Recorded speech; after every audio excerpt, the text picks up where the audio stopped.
सुन रहे हैं अपना भोजपुरी नंबर 1 की प्रस्तुति। अरे काला बत्ती गोरे गोलिया पो, काला बत्ती गोरे गोलिया पो, सच ही बताइले बाली पो बाली पो बाली पो रोज बहरे हम पिछावे घुमाइले बाली पो रोज बहरे हम पिछावे घुमाइले।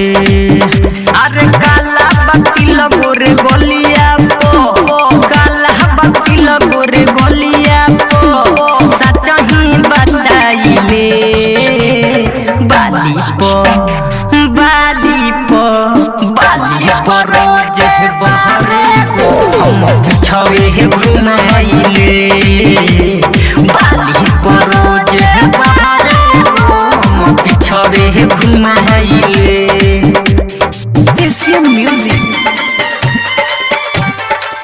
आप सुन रहे हैं अपना भोजपुरी नंबर 1 की प्रस्तुति।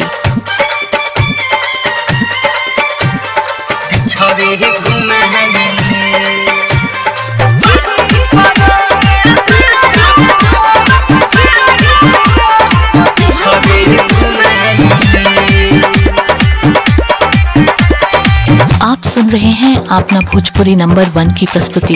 कजरा पजरा न के हुसुन सटेला सटते ही सुनना बमले खपटेला सब पीते तलिया जब मारी ललिया सब पीते तलिया जब मारी ललिया।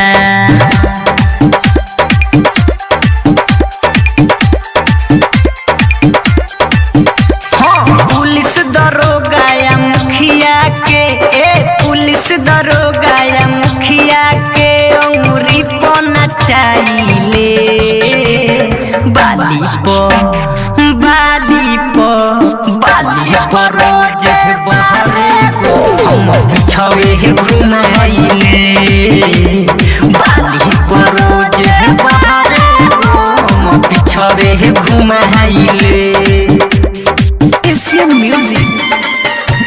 आप सुन रहे हैं अपना भोजपुरी नंबर 1 की प्रस्तुति।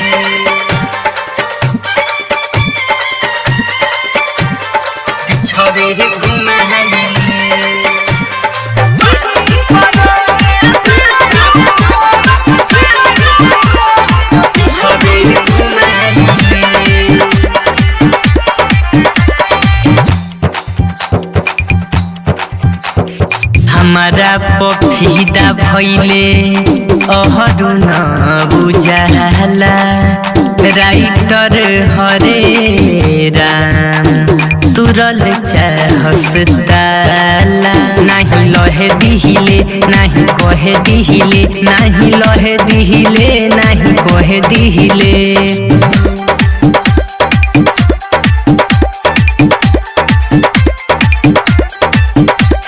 डीजे प्रिंस सुबोधवा के डीजे प्रिंस रेहनवा के अरे तनिका चिखाइले बाली पो बाली पो बाली पो रोज बहरे हम पिछावे घुमाइले बाली पो रोज बहरे हम पिछावे घुमाइले। आप सुन रहे हैं अपना भोजपुरी नंबर 1 की प्रस्तुति।